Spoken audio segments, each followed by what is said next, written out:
¿Entiendes? Es decir, Ese no es el propósito. no es el propósito. Definitivo. Ahora, este es un punto importante que Pablo está haciendo ahí. Primero, él declara enfáticamente: Israel nunca ha dejado de ser el pueblo de Dios. Nunca será sustituido por otro pueblo. O sea, los gentiles no vienen a ser un nuevo Israel. Claro. Es interesante porque tú has mencionado y has enseñado, Rabí, anteriormente, que el hecho, si uno afirma esa teología falsa de que Israel ha sido reemplazado o ha sustituido, Dios ha buscado otro pueblo, ¿qué fiel es Hashem? Así es. Si Dios no es fiel a los judíos, imagínate qué garantía podría tener los gentiles. Si a su propio pueblo rechazó, imagínate tú que estás ahí por la fe. Porque por lo menos el judío está por un pacto, por un documento. Pero tú estás sin pacto. Correcto. Es decir, Dios nunca hizo un pacto con las naciones gentiles. El único pacto está hecho con Israel. Así es. Por eso es que Pablo dice allá en Efesios capítulo 2, que los gentiles, llamados incircuncisión por la llamada circuncisión, estabais sin Mashiach, sin pacto, sin promesa, sin Dios, sin esperanza en el mundo. Así es. Entonces, si Hashem no es fiel a su pueblo que ha sido pactado, ajá, ¿cómo será con el pueblo que no ha sido? Que no ha sido pactado. Entonces, lo más interesante y lo más importante es que se reafirme de que Él será fiel y es fiel. Así es. Para que entonces tú puedas descansar sobre algo que ha sido sólido. Así es. Entonces, es decir, al gentil le conviene que Israel no deje nunca de ser pueblo de Dios. Claro. Porque si Israel deja de ser pueblo de Dios, ¿qué garantía tiene el gentil de que no le va a pasar lo mismo? Porque todos fallamos, tanto el judío como el no judío. Tanto el judío como el no judío. Así es. Todos pecamos y estamos destituidos de la gloria de Hashem. Entonces, Pablo echa abajo esa mala enseñanza.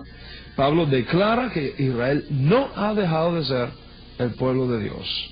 La otra cosa importante que Pablo enseña acá es esta pregunta. ¿Qué le hace? ¿Han tropezado los de Israel para que cayesen?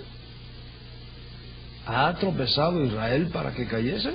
Dice, en ninguna manera. Así es. En otras palabras, ¿sabes qué quiere decir eso, mis amigos? Muchos de ustedes se habrán dado cuenta por la historia y por los hechos de hoy día que una importante parte de la comunidad judía no aceptó, ni continúa, ni hoy acepta que Yeshua sea el Mesías de Israel. Y eso es visto como un tropiezo de Israel. Eso es visto como una caída de Israel. Pablo dice, en el versículo 11, hace esta pregunta, refiriéndose a eso. ¿Quieres leerla otra vez? Sí, dice, ¿han tropezado los de Israel para que cayesen? ¿Y cuál es la respuesta que él da? En ninguna manera. En ninguna manera. Es decir, toda persona que considere, que piense que el rechazo de los judíos de Yeshua como el Mesías es un tropiezo de Israel para que caiga, no entiende para nada los propósitos de Dios. Pablo dice que eso no es un tropiezo para que Israel caiga. En otras palabras, la razón por la cual una enorme cantidad de judíos aún no acepta que Jesús es el Mesías no es para hacer tropezar a Israel. Tiene otro propósito. Dice, ¿cuál es el propósito? Bueno, eso es lo que Pablo precisamente nos va a mostrar aquí como un misterio. Correcto. Porque no podemos olvidar algo. No podemos olvidar esto. En ningún lugar de las Escrituras se habla de que Dios ha establecido un pacto con ninguna otra nación que con Israel. Así mismo es. Sí, el propósito de Dios no es hacer de todas las naciones otro Israel. Israel es único. Uno solo, no hay más. Israel es mi hijo, mi primogénito. Así dice. Dice la Escritura. Entonces, Dios no llama a las naciones a la salvación, llama a individuos a la salvación. La única nación a la cual se le ha dado promesa de redención como nación es Israel, el pueblo del pacto. Correcto. Es más, aún el nuevo pacto no fue hecho con las naciones. El nuevo pacto, se dice, como a veces se dice, sí. El nuevo pacto fue hecho con Israel. En Jeremías, capítulo 31, ¿verdad?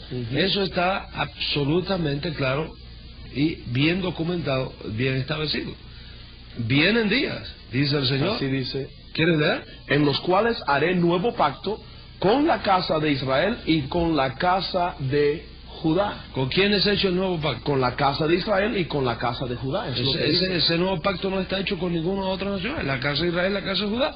Casa de Israel y casa de Judá son las dos casas que conforman el Israel completo. Correcto. Israel, claro, se separó, se dividió en dos casas, en dos dinastías, dos familias, dos reinados, dos naciones. Pero sigue siendo todo dos Israel. hijos, pero las dos conforman todo Israel. Todo Israel. Es decir, cuando dice haré pacto con la casa de Judá, con la casa de Israel, es decir, con todo Israel, con nuestras 12 tribus. Correcto. Es decir, el nuevo pacto, la renovación del pacto con las 12 tribus de Israel, con las dos casas de Israel, con todo Israel, es claramente enseñado en la Escritura.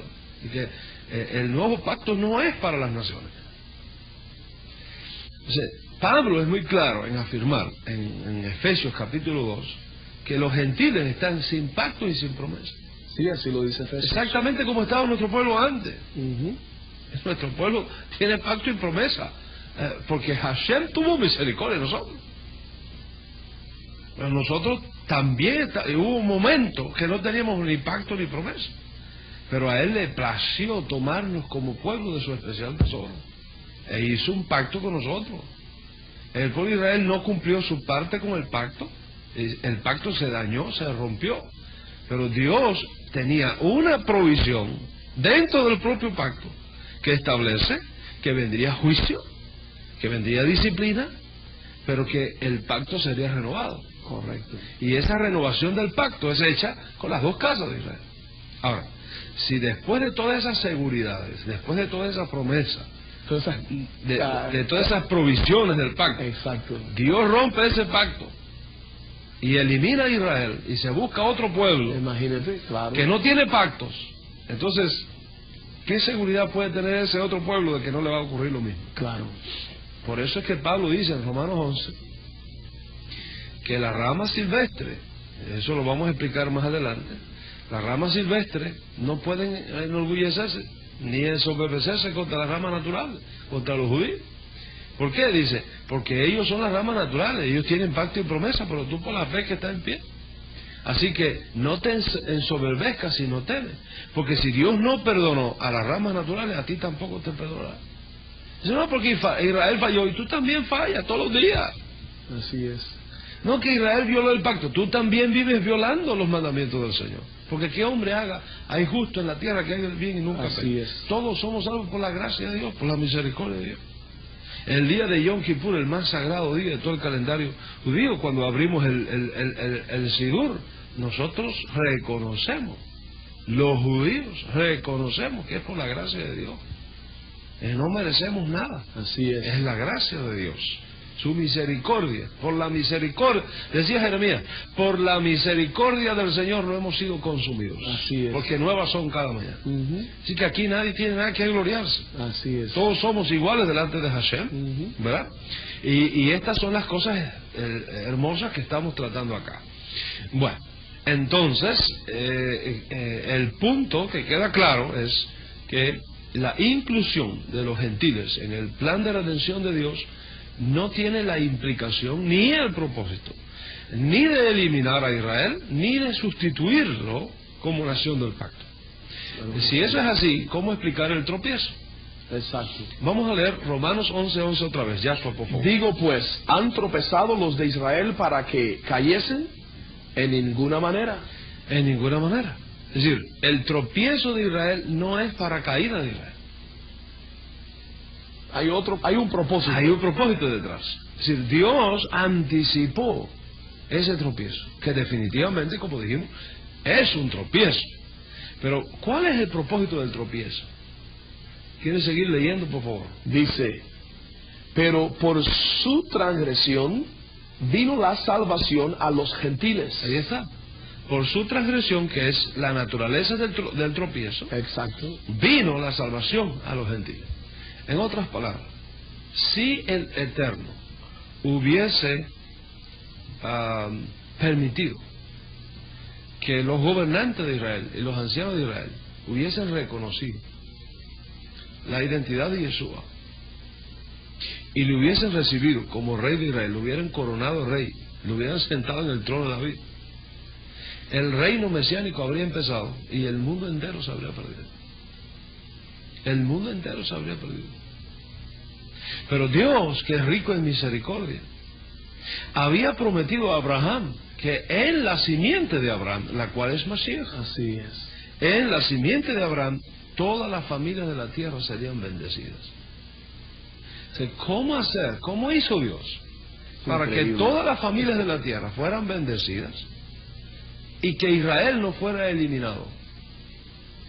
Por lo tanto, proteger el pacto que había hecho con Israel, Protege el pacto que hace con pero no Israel, para hacerlo exclusivo, no para eliminarlo, exacto, sino para abrir un compás de tiempo e incluir. para que los gentiles puedan venir. Qué tremendo.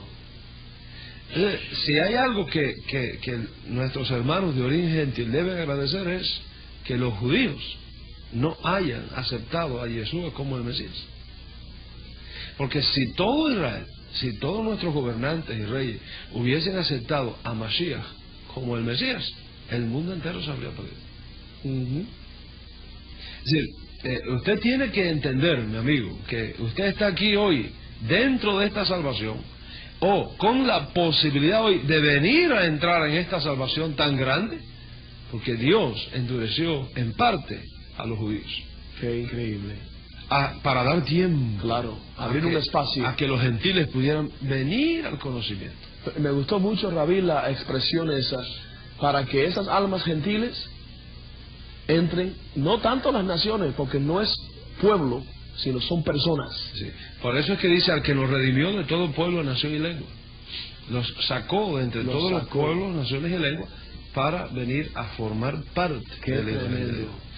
La salvación de los gentiles no tiene el propósito, mis amigos, de eliminar a Israel o de sustituir a Israel, sino de compartir con Israel la herencia del reino.